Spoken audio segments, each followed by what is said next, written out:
እንደምን አደራችሁ። እግዚአብሔር አምላካችን ስም የተባረከ ይሁን። ጌታ ደግሞ ፈቅዶ ዛሬም በህብረት እንድናሳልፍ ስለረዳን እግዚአብሔር ይመስገን። እንኳን አደረሳችሁ። ለማንኛውም ዛሬ እሁድ ነው። ለእሁድ እንኳን አደረሳችሁ። ነገ ደግሞ ጥምቀት ይሆናል። ለዛም እንኳን አደረሳችሁ። ጆሲ እግዚአብሔር አብስ ይባርክ። ይሰማል ድምጽ አይደለ?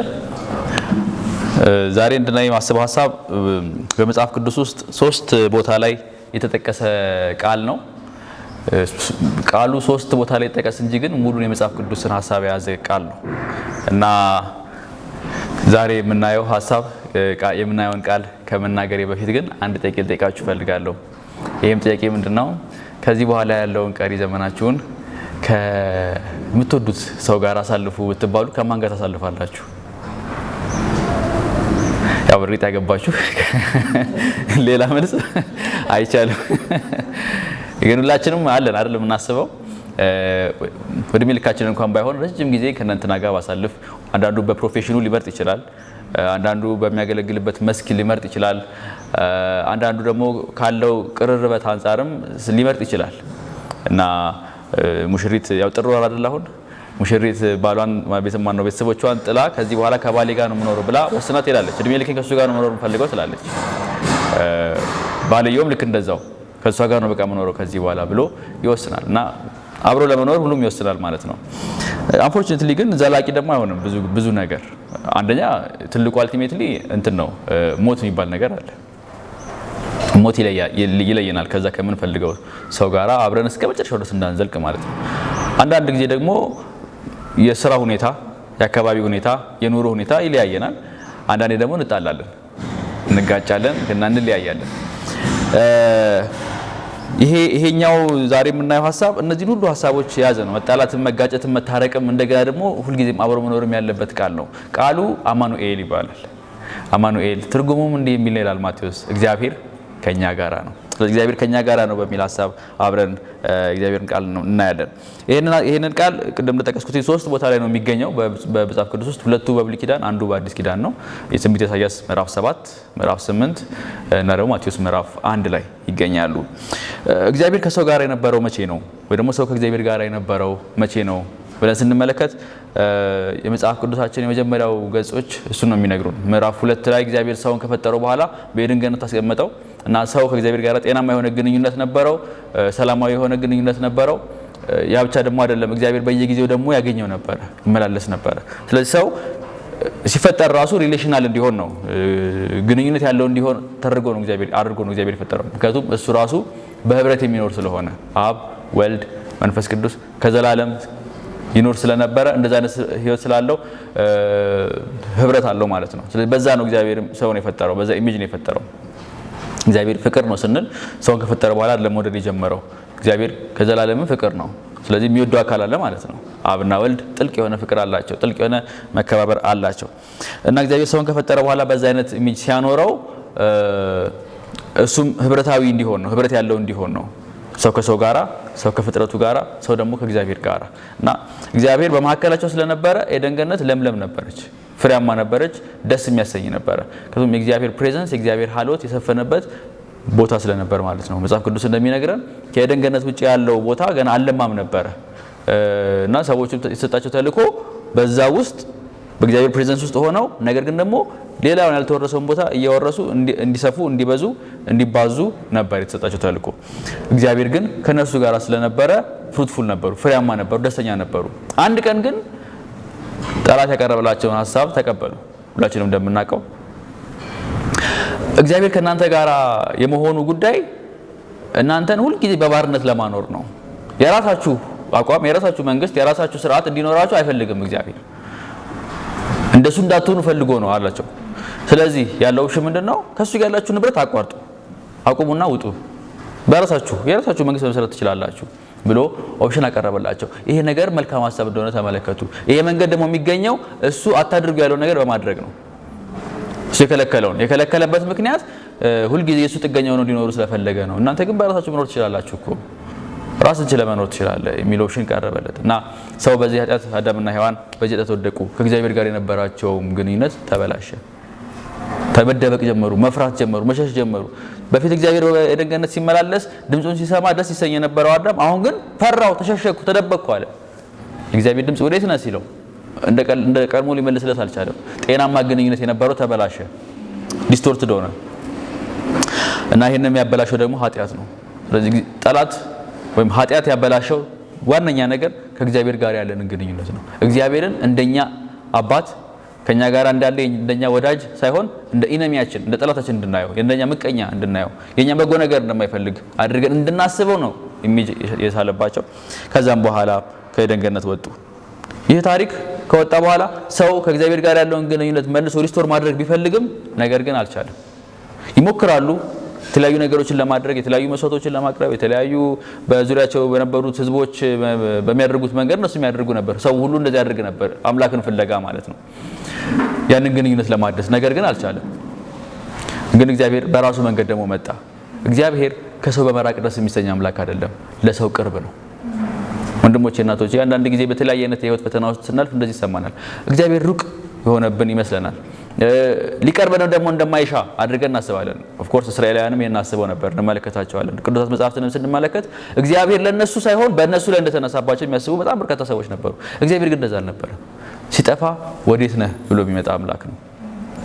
ይታደስ ግንኙነታችን እንደገና አብረን እንኑር የሚል አምላክ ነው እና እግዚአብሔር ዘፍጥረት ምዕራፍ 12 ላይ አብርሃምን ጠራው። አብርሃምን ከጠራው በኋላ በአንተ በኩል ህዝቦችን ማድንበት የድነት መንገድ አለ፣ ሰዎች የሚባረኩት በዚህ በአንተ ዘር ነው አለው። አብርሃም ይስሐቅን፣ ይስሐቅ ያዕቆብን፣ ኔሽን ተወለደ፣ እስራኤል የምትባል ህዝብ ተወለደች እና ህዝበ እስራኤልን ከግብጽ ባርነት እግዚአብሔር ሲያወጣቸው ለአብርሃም ስለገባው ተስፋ ቃል ሲል ነው ያን ያደረገው። በኋላ ላይም በከነዓን ምድር ሰጣቸው፣ የራሳቸው መሬት አገኙ። በምድረ በዳ በሚጓዙበትም ጊዜ እግዚአብሔር እንደዚህ አላቸው፣ እኔ ከናንተ ጋራ እሆናለሁ። ክብር ለእግዚአብሔር ይሁን። ያ ምልክቱ ምንድነው? 12 ነገሮች ናቸው እንደምታውቁት። ስለዚህ 3 ነገድ በሰሜን፣ 3 ነገድ በምስራቅ፣ 3 ነገድ በደቡብ፣ 3 ነገድ በምዕራብ ሆነው መሃል ላይ ግን የእግዚአብሔር የመገናኛው ድንኳን አለ፣ ያ ቴምፕል አለ። ያ ትዕምርታዊ ትርጉምም አለው። ትርጉሙ ምንድነው? ህዝቡ በዙሪያው አለ። የህዝቡ ማዕከላዊ ኃይል የህዝቡ ማዕከል ግን ሴንተር ግን እግዚአብሔር ነው። እግዚአብሔር ባለበት ነው የሚኖሩት። የኤደን ገነትን ውብ ያደረገው የእግዚአብሔር ፕሬዘንስ ነበር። የእግዚአብሔር ፍጹም ሀልወት ነበረ። እስራኤልንም ልዩ የሚያደርጋት የእግዚአብሔር በመካከሏ መኖር ነበር እና ለጦርነትም ሲወጡ ያንን ስትራክቸር ነው የሚጠብቁት። 3 ነገድ በየአራቱም አቅጣጫ፣ መሃል ላይ ደግሞ የመገናኛው ድንኳን አለ። ስለዚህ ህዝቡ በየዕለቱ የእግዚአብሔርን ፕሬዘንስ ያስባል። እስራኤል ለምታውቁት ቁጥራቸው በጣም ብዙ አልነበረም። ምናልባት ከግብጽ እንኳን የወጡት ሰዎች ቢቆጠሩ ወንዶቹ ወደ 600 ሺህ አካባቢ ነበሩ። ጠቅላላ እንግዲህ 2 ሚሊዮን ሊሆን ይችላል ከሴቱም ህፃናቱም አንፃር። በዙሪያቸው ከነበሩ ህዝቦች አንፃር ሲታዩ በጣም ትልቅ የሚባል ቁጥር አይደለም። ይሄ ዘዳግም ላይም ይናገራል። ነገር ግን ድል አድራጊዎች ነበሩ። እንደምታውቁት ብዙ ነገስታትን አሸንፈዋል እና ይነግራቸዋል፣ እጄ ይህን አደረገች እንዳትል፣ አንተ በአቅምህ ትንሽዬ ነህ፣ አቅምህ ውስን ነው በዙሪያ ካሉ ህዝቦች አንፃር ስትታይ። የሚሊተሪ አቅምህም ፓወርህም ራሱ በጣም ደካማ ነው። በወቅቱ ሰረገላ ምናምን ነው እንግዲህ ትልቁ የሚሊተሪ ዌፐንስ የጦር መሳሪያ ሰረገላ ነው። ግብጽ ናት የነበራት የዛን ጊዜ። እስራኤላውያን ምንም አልነበራቸው፣ ቀስት ነው የሚችሉት። ነገር ግን ድል አድርገው ነበር። እጅ ይህን አደረገች እንዳትል። ለምንድን ነው ይሄ ሆነው? እኔ ካንተ ጋራ ስላለው ነው። እና በምትገባበት ምድር ስትገባ በከነዓን ማለት ነው። በዛ ስትገባ ቤት ስትሰራ ኑሮ ሲሰምርልህ እርሻዎች ፕሮዳክቲቭ ሲሆኑ እንዳትረሳ እግዚአብሔር ካንተ ጋራ ስለሆነ ነው ሁሉ ይሆነልህ። እግዚአብሔር ከህዝቡ ጋራ ከሆነ ድል አለ። አማኑኤል እግዚአብሔር ከህዝቡ ጋራ ከሆነ ማሸነፍ አለ። እግዚአብሔር ከህዝቡ ጋራ ከሆነ ሰላም አለ። እውነተኛ ፕሮስፔሪቲ፣ እውነተኛ ብልጽግና ከእግዚአብሔር ጋራ በመኖር ውስጥ ያለ ህይወት ነው። የሚያሳዝነው ግን መጽሐፈ መሳፍንት ስትከፍቱ እግዚአብሔርን የማያውቅ እግዚአብሔር ለእስራኤል ያደረገው ነገር የማያውቅ ትውልድ ተነሳ ይላል። እንዳትዘነጋ የተባለውን የእግዚአብሔርን ፕሬዘንስ እንዳትረሳ እግዚአብሔር ካንተ ጋር ስለሆነ የተባለውን የረሳ ትውልድ ተነሳ። ስለዚህ ለጠላቶቻቸው ሰልፎ ሰጣቸው። እግዚአብሔር የሆነ መስፍን ይነሳል፣ ያስታውሳቸዋል። እግዚአብሔር ከነሱ ጋር እንደሆነ እግዚአብሔር ያሳያቸዋል። ከዛም በኋላ ግንኙነቱ ይታደስና ለሆኑ ዓመታት ሰላማዊ ግንኙነት ይኖራቸዋል ከእግዚአብሔር ጋር። እውነትም ከእግዚአብሔር ጋር መሆናችን ለካ የደስታችን ምንጭ የኃይላችን ምንጭ ብለው በሰላም ሲኖሩ ይቆዩና በሆነ ሰዓት ደግሞ እንደገና በአሕዛብ አማልክት ፍቅር ይነደፋሉ፣ የሌሎችን ህዝቦች መንገድ ይከተላሉ፣ እግዚአብሔር ላይ ያመነዝራሉ። ከእግዚአብሔር ጋር ያለው ግንኙነት ያስጠላቸዋል፣ ፌድ አፕ ያደርግባቸዋል፣ ሌላ ግንኙነት ይፈልጋሉ፣ ያመነዝራሉ። የዛን ጊዜ እግዚአብሔር ይተዋቸዋል። ሲተዋቸው ደግሞ አይቀጡ ቅጣት ነው የሚቀጡት። በዙሪያቸው ባሉ ህዝቦች ፍልስጤማውያን ሊሆኑ ይችላሉ፣ አማሌቃውያን ሊሆኑ ይችላሉ፣ እንዳለ ድምጥማጣቸውን ያጠፏቸዋል። በኋላ ላይ ደግሞ ይጮሃሉ፣ ኧረ እባክህ መልሰን ካንተ ጋር ይሻለናል ሲሉ እሺ ባለፈው እንደዚህ ያርጋል ነበር ብሎ እግዚአብሔር አላቆመባቸው። እንደገና በተደጋጋሚ ተመልሰው በመጣ ቁጥር አለሁ ይላቸው ነበር። እግዚአብሔር ከህዝቡ ጋር በመሆን ደስ የሚሰኝ አምላክ ነው። አማኑኤል እግዚአብሔር ከኛ ጋራ ነው። ይሄ ነው እንግዲህ የእስራኤል ታሪክ በተደጋጋሚ እየሆነ የቀጠለው እና በኋላ ላይም በነቢያቱም ዘመን እንደምታዩት የህዝቡ ሁኔታ በተለይ በተማረኩ ጊዜ በቃ እግዚአብሔር ረስቶናል፣ እግዚአብሔር ትቶናል የሚል መረዳት ውስጥ ገቡ። ቴምፕሉ አለ እኮ ቤተ መቅደሱ እኮ አለ።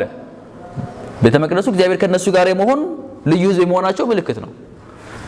ነገር ግን ሲያዩት ፕራክቲካሊ እንደዛ አይደለም። በዙሪያቸው ያሉ ህዝቦች እንደፈለጉ ያሸንፏቸዋል፣ በጦር ይበልጧቸዋል፣ ያስገብሯቸዋል። ህይወትም ኢዚ አልነበር። ኢቭን አንዳንዶቹ ደግሞ በማከላቸው የነበሩ ገዦቻቸው አስተዳዳሪዎችም ደግሞ ጤናማዎች አልነበሩ። እግዚአብሔር ትቶናል ይሉ ነበር። እግዚአብሔር ግን ደግሞ ይላቸዋል አልተውኳችሁም፣ ከናንተ ጋር ነኝ፣ አብሬያችሁ ነኝ ይላቸዋል። አማኑኤል ኢሳይያስ ተናገረ። ድንግል ትጸንሳለች፣ ወንድ ልጅም ትወልዳለች፣ ስሙንም አማኑኤል ይሉታል። ስለሚመጣው መሲህ ተናገረ። እግዚአብሔር ፍጹም አልቲሜትሊ በሆነ መልኩ ከህዝቡ ጋር እንደሚሆን እና ከብዙ ዓመታት በኋላ ኦልሞስት ይሄንን ትንቢት ኢሳይያስ ከተናገረ ከ700 ዓመታት በኋላ ቤተልሔም የምትባል አንድ ትንሽ ከተማ ውስጥ አንድ ህፃን ልጅ ተወለደ። ማንም ህፃን እንደሚወለደው ትንሽ ከተማ ናት። ወደ 200-300 የሚጠጋ ሰው የሚኖርባት ከተማ ናት። እና እዛች ከተማ ውስጥ አንዱ ቤት የሆነው ነገር ሁሉ ቤት ይታወቃል። ሁሉም ዘመዳሞች ስለሆኑ አብዛኞቹ ማለት ነው። እና በዛን ወቅት ላይ ምናልባት በዛን ሰሞን ትዝ ካላችሁ ሄሮድስ ንጉስ ተወልዷል የሚባለውን ዜና ሲሰማ መቼ ነው የሆነው አላቸው። ሰባ ሰገሎች የመጡት ኢየሱስ ከተወለደ ከ2 ዓመት በኋላ ነው። የ2 ዓመት ልጅ ነበረ በወቅቱ። እና ያንን ሲሰማ በ2 ዓመትና ከዛ በታች ያሉ ልጆች እንዳለ ይገደሉ ብሎ አዘዘ፣ እንዳያመልጥ ማለት ነው። እና ምናልባት 10 እስከ 12 የሚገመቱ ልጆች ተገለዋል በወቅቱ። ከነዛ ውስጥ ግን አንዱ እግዚአብሔር ነበረ። አልተገደለም፣ ሸሽቶ ግን አመለጠ። እና ማቴዎስ ይነግረናል። ይሄ በቤተልሔም የተወለደው ህፃን ልጅ ይሄ በቤተልሔም የምታዩት በረት ውስጥ ነው ያው የተወለደው። በማይመች ሁኔታ ውስጥ የተወለደው ልጅ የድሃ የሚባለው ልጅ እሱ ግን ባለጠጋ የሆነ ሰማይና ዙፋንን የፈጠረ አምላክ ነው። እግዚአብሔር ከኛ ጋር ይሆናል የሚለው ትንቢት በእሱ የሚፈጸምበት ነው። እግዚአብሔር እውነትም ከኛ ጋር ነው ብሎ መልእክቱን ከፈተ። እግዚአብሔር ከኛ ጋር ነው፣ አማኑኤል ነው። ድንግል ትጸንሳለች፣ ወንድ ልጅ ትወልዳለች የተባለው ትንቢት የሆነ ተፈጸመ አለ። ለምን እግዚአብሔር ሰው መሆን አስፈለገው? ለምን እግዚአብሔር ወደ ህዝቡ መቅረብ አስፈለገው? እግዚአብሔር ከህዝቡ በመራቅ ደስ የሚሰኝ አምላክ አይደለም። በኮቴሽን ውስጥ እግዚአብሔር ቪአይፒ አይደለም። አሜን ነው። አሁን የተለያየ ቦታ ስትሄዱ ቪአይፒ አለ አይደለ? ቪአይፒ ቼሮች አሉ፣ ቪአይፒ እንትኖች አሉ፣ ምንድነው ቲኬቶች አሉ። የቪአይፒው ይለያል። እና እግዚአብሔር እንደዛ ራቅ ብሎ እስቲ የምታደርጉትን ነገር ያለው ወደ እንዳትጠጉ እኔ ጋር ኤክስክሉሲቭ ነው ምናምን የሚል አምላክ አይደለም። ኦፍ ኮርስ ቅዱስ ነው፣ ኦፍ ኮርስ ጻድቅ ነው። እንደዛ ቪአይፒነቱን ብቻ ቢጠብቅ ወይ ደግሞ ሩቅነቱን ቢጠብቅ እግዚአብሔር ማንም ሊቀርብ አይችልም፣ ማንም ሊኖር አይችልም ከሱ ጋር።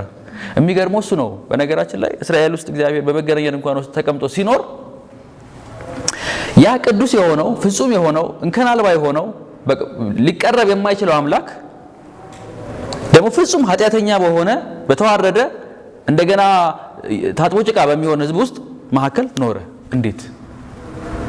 አንድ ሰው ይህን ሲገልጠው ልክ እግዚአብሔርን እንደ ፀሐይ ይመስለውና ወደ ፀሐይ ብትጠጉ ምን ትሆናላችሁ? በፌስታል ነው የምትመጡት። እንቀልጣለን። በጣም ተጠግተን ልንኖር አንችልም። ፀሐይ ይወድሻለሁ ያለ አንቺ መኖር አልችልም ብለን ሄደን አቅፍሻለሁ ብንል በተስተስተስ ብለን ነው የምንመጣው። እሺ ፀሐይን ደግሞ አልፈልግም ይቅርብኝ ብለን ደግሞ ብንኖርስ እንገረጣለን። ሌላ የሆነ መልክ ነው የምንይዘው። እና እንዴት ነው መኖር ያለብን? ፀሐይም በርቀቷ እኛም በርቀታችን አይደል ተጠብቆ እግዚአብሔር እንደዛ ያደረገው። በቤተ መቅደስ ውስጥ ሲኖር ያ ፍጹም እና እንከን አልባ የሆነው አምላክ ወደሱ እሳት ነው የሚባለው እሳት የተባለው አምላክ ኃጢአትን የማይታገሰው አምላክ ግን ደግሞ ኃጢአተኛ በሆነ ህዝብ መካከል ኖረ። መንገድን አበጀ። መቅደሱ እሱ ነው። በክርስቶስ ኢየሱስ የሚሆነው ያ ነው። ያ ንጹህ የሆነው አምላክ ኃጢአተኛ ሰዎች መካከል ገባ። ሊተፋበት ተዘጋጀ፣ ሊደበደብ ተዘጋጀ፣ ሊሰደብ ተዘጋጀ። እንደፈለጉ ሊያደርጉት ቻሉ። ማቴዎስ ግን ይነግረናል፣ ይሄ እግዚአብሔር ከኛ ጋር ነው፣ ተራ ሰው አይደለም። አምላክ ተገልጦ ነው በመካከላችን የምናየው። እንደኛ በእኛ መንገድ ቢያልፍም እንደኛ በመካከላችን ቢገኝም እንዳትስቱ ግን። ዮሐንስ እንደውም ይሄን ይናገራል አይደለ? ቃልም ሥጋ ሆነ ጸጋና እውነትን ተሞልቶ በመካከላችን አደረ። ማደሪያው ድንኳን በእኛ መካከል ላይ ሆናለ። የቀድሞ ድንኳን ከሌዘር የተሰራ ከቆዳ የተሰራ ሊሆን ይችላል። ያሁኑ ግን ድንኳን ኢየሱስ ክርስቶስ ራሱ ነው። እሱ መካከላችን አለ።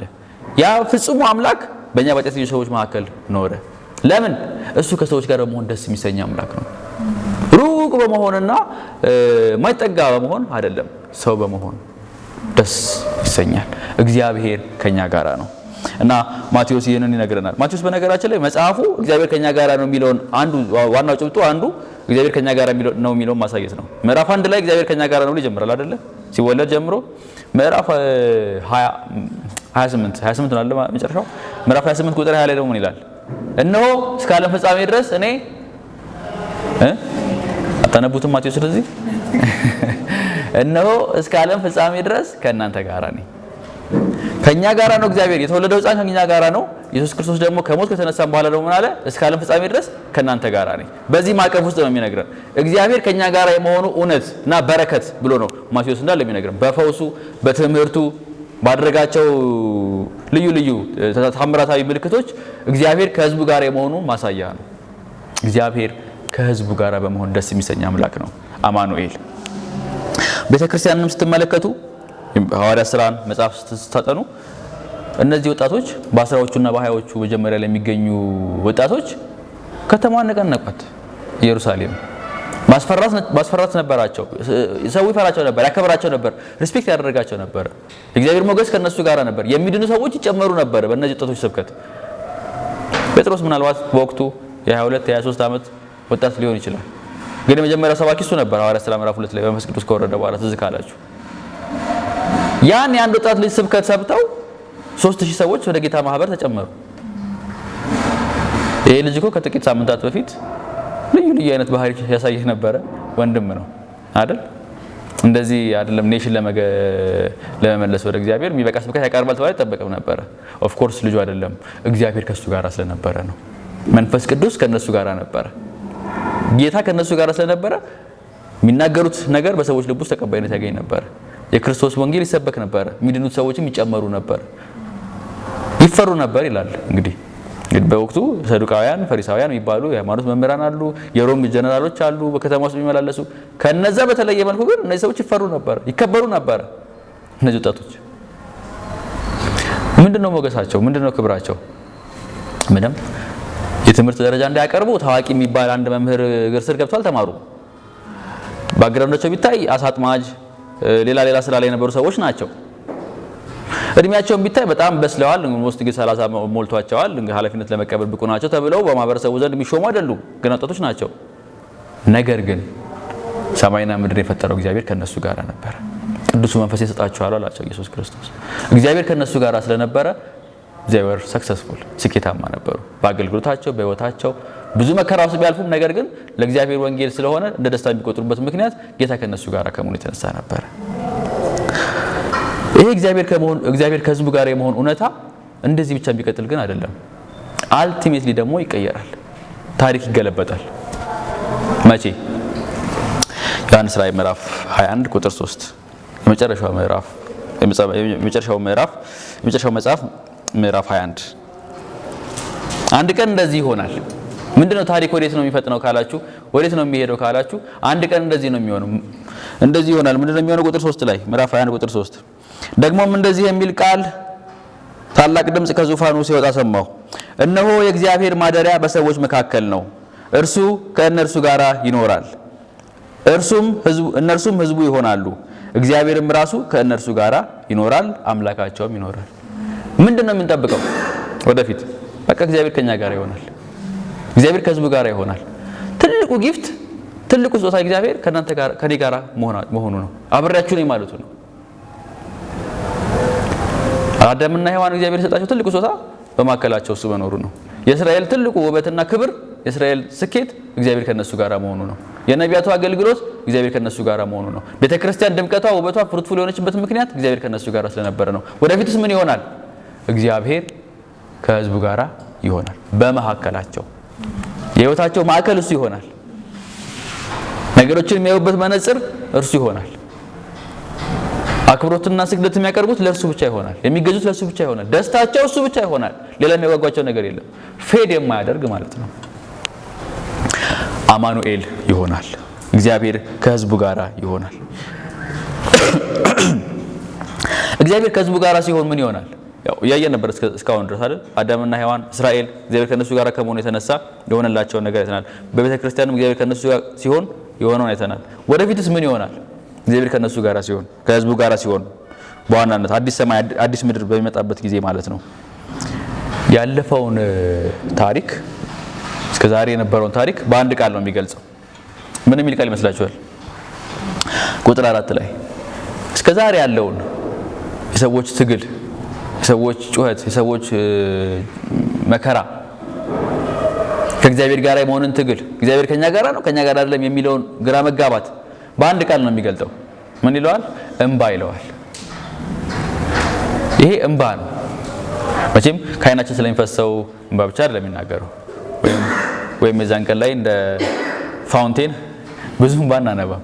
ነገር ግን ይሄንን ዘመን ሲመለከተው፣ ይሄንን ኑሮ ሲመለከተው ዮሐንስ ሲናገር እንባ ይለዋል።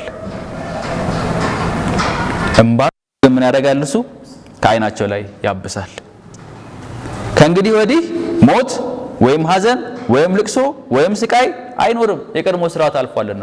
ለምን? እግዚአብሔር ከነሱ ጋር በአልቲሜትሊ በሆነ በሙላት ስላለ ማለት ነው። ኦፍ ኮርስ እግዚአብሔር ከኛ ጋር እኮ ነው። አሁን ደግሞ እናፍቃለን በሙላት ከኛ ጋር እንዲሆን። በሙላት በሚሆንበት ጊዜ ግን ከዛ በኋላ በቃ እንባ የሚባል ነገር የለም። ሞት የለም፣ ሐዘን የለም፣ ስቃይ የለም፣ መከራ የለም። ትልቁ የሚያስፈራራው ነገር እሱ አይደለ? ትልቁ የሚያስፈራራ ነገር ሞት ነው። የሆነ አደጋ ቢደርስብን ተረፍ ካንተ ነው የምንለው አይደል? ቤት የተዘረፈ ተቃጠለ፣ መኪና የተጋጨ ምናምን ብንል እሱስ ችግር የለውም ይሰራና ይመለሳል፣ አንተ መትረፍ ነው ዋናው እንላለን። ሞትን ስለምንፈራ ነው። ሞተ ከተባለ ግን ቀጥ ነው ፍሪዝ ነው የምናደርገው። ይሄ ፊገራቲቭ ልንመለከተው እንችላለን። ብዙ ነገሮቻችን ሞተ፣ በቃ አቀበረ፣ ተቀበረ፣ ከዚህ በኋላ ተስፋ የለውም አለቀለት ሲባል በቃ ፍሪዝ ነው የምናደርገው። በቃ የኔ ነገር እዚህ ጋር ቆመ፣ አይቀጥልም። እና በእንባ የተሞላ ህይወት ነው፣ የመከራ ህይወት ነው፣ የመከራ ኑሮ ነው። ትግል አለ ከጌታ ጋር ለመሆን እሱ ከኛ ጋር እንዳለን ለማሰብ እንፈልጋለን። ደግሞ እንደዛ ደግሞ እንዳናስብ የሚያደርጉ ትግሎች ደግሞ ይገጥሙናል። በዚህ አይነት መከራ ውስጥ እናልፋለን። እግዚአብሔር ትቶኛል ለምን ትላለህ? ትቶኛል ለምን ትያለሽ? እግዚአብሔር ለህዝቡ ያላቸው ይሄን ነበር፣ ለእስራኤል ያለው ይሄን ነበር አይደል? አልተውኳችሁ። ያዕቆብ እንዴት ረሳሃለሁ? እስራኤል ሆይ እንዴት ረሳሃለሁ? እግዚአብሔር ከህዝቡ በመራቅ ደስ የሚሰኝ አምላክ አይደለም። እግዚአብሔር ለህዝቡ ቅርብ ነው። ምንድነው ይላቸው የነበረው? የጠራቸውን ሰዎች አለውልህ እኮ ነው የሚላቸው የነበረው አይደል? አብርሃም አትፍራ፣ እኔ ካንተ ጋር ነኝ። ኢያሱ እኔ ካንተ ጋር ነኝ፣ ከሙሴ ጋር እንደነበርኩ። ሙሴ ይሄን ህዝብ ስትመራ ካንተ ጋር ሆናለሁ። እስራኤል ከናንተ ጋር ሆናለሁ፣ እናንተም ልዩ ህዝብ ትሆኑኛላችሁ። ዳዊት ካንተ ጋር ነኝ። ሳሙኤል ካንተ ጋር ነኝ። እኔ የእግዚአብሔር ሽልማቱ ይሄ ነው፣ ካንተ ጋር ነኝ። ያንን ደግሞ የሚለው ለማበረታታት ብቻ አይደለም። ይሄ ያለ አይደለ ባዶ አየር የሆነ ንግግር በዘመናችን የሞላው ሰምተናል፣ ወይም እየሰማን ነው። ብዙ ንግግር እንሰማለን እና ሳክስ ነው ለምን እናልፈው አይደል? ወይም ሳክስ የሚባል ነገር አለሽ የውሸቱን ነው እንላለን፣ ሲሞላ ነው እንላለን። እና ሳናስበው በእንደዚህ አይነት ንግግሮች ስለተከበብን በዙሪያችን በማህበራዊ ሚዲያውም በአካልም በመናገኛቸው ነገሮች የእግዚአብሔርንም ንግግር በዚህ ድምጽ ቃኝተነዋል። አለው ሲለን አለ ኦፍ ኮርስ አለ፣ የት ይሄዳል? ግን ግብት ተላለልን ውስጣችን ኖ እግዚአብሔር የምሩን አለ ከኛ ጋር፣ ከእናንተ ጋር ነኝ ይላል እግዚአብሔር። ለአብርሃም፣ ለሙሴ፣ ለኢያሱ ለሁሉም የተናገረው አብራችሁ። ኦፍ ኮርስ ህይወታቸውን ተመልከቱ። ምን ሆኑ? ምን አጡ? ሚራክል አልሆነም በህይወታቸው። የ80 ዓመት ሴት አልወለደችም። እግዚአብሔር ከሷ ጋር ካልሆነ ማን ያደርግ ይችላል? ይሄንን ምንም ልጅ ያልነበረውን ሰው ኔሽን አልሰጠውም፣ ህዝብ አልሰጠውም። ያችን ትንሽ ሀገር ያችን ትንሽ ህዝብ ከግብጽ አልወጣትም፣ ከታላቁ ንጉስ ፈልቅቆ አልወጣም። እግዚአብሔር ከነሱ ጋር ነው። አዘማሪዎችም ዘመሩ፣ የቆሬ ልጆች እግዚአብሔር ከኛ ጋር ከሆነ ማን ይቃወመናል? እኛ አንፈራም አሉ። አንፈራም። ተራሮች ወደ ባህር ልብ ቢወሰዱ አንፈራም። ምድር ብትገለባበት አንፈራም። ለምን? እግዚአብሔር ከኛ ጋር ነው። ወገኖች እግዚአብሔር ሽልማቱ ይሄ ነው። አለውላችሁ፣ አለውልሽ፣ አለውልህ። መጽሐፍ ቅዱስ ላይ አባቶችን ካያችሁ ብዙዎቹ ጌታ ሲገለጥላቸው ስም ያወጡለታል። ጋሻዬ መከታዬ ያሉት ሰዎች አሉ። እነ ዳዊት በተለይ ጉልበቴ፣ ዳዊትማ በጣም ብዙ ነው የሚያወጣለት። ጉልበቴ ይለዋል፣ መጠጊያ ይለዋል።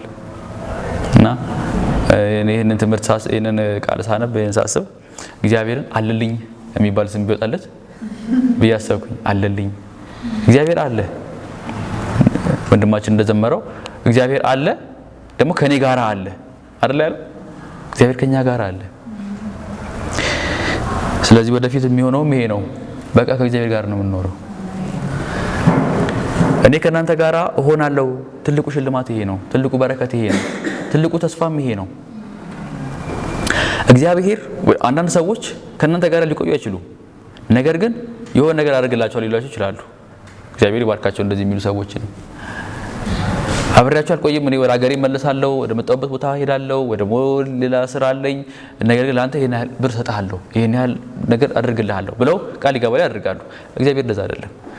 እኔ ከናንተ ጋር ሆናለሁ። ያላችሁበት ሁኔታ ውስጥ አለው። እኔ ምን ትፈልጋላችሁ? ከዚህ በፊት ስለ ሰምርኖች ቤተክርስቲያን አውርቼ ነበር አይደል? ለዚህ ድህነታቸው ጥልቀቱ በቃ ለከት የለውም።